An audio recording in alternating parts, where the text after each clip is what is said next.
സീനായ് മലയിൽ അഗ്നിയിൽ ഇറങ്ങി വന്ന ദൈവത്തിന്റെ മഹത്വം ഈ രാത്രിയിൽ നമ്മുടെ ജീവിതങ്ങളിലേക്ക് പരിവർത്തിക്കുവാനായിട്ട് പ്രാർത്ഥിക്കാം. പ്രിയമുള്ളവരെ, അഗ്നിയാൽ ഉറങ്ങൂട്ടുന്നവൻ, അഗ്നിയാൽ സ്നാനം നൽകുന്നവൻ, അഗ്നിയുടെ അഭിഷേകം നൽകുന്നവൻ രാത്രിയിൽ നമ്മുടെ ജീവിതങ്ങളിലേക്ക് ഇറങ്ങുവാൻ പോകുന്നു.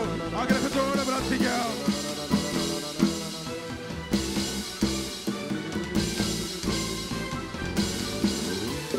സീനായി മലമുകളിൽ ജ്വാല ഞാൻ കാണുന്നു.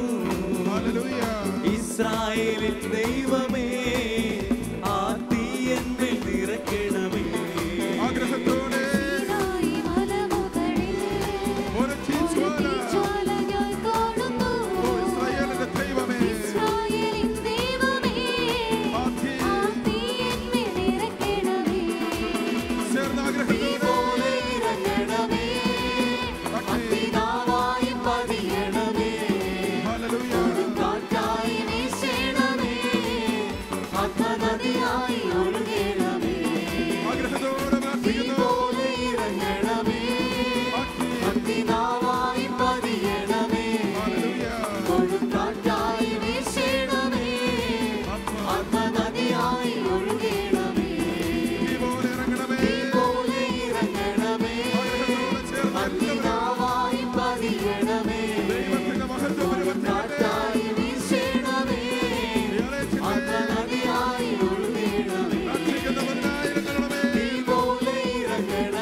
കണ്ണുകളടച്ച് കരങ്ങൾ ഹൃദയത്തോട് ചേർത്ത്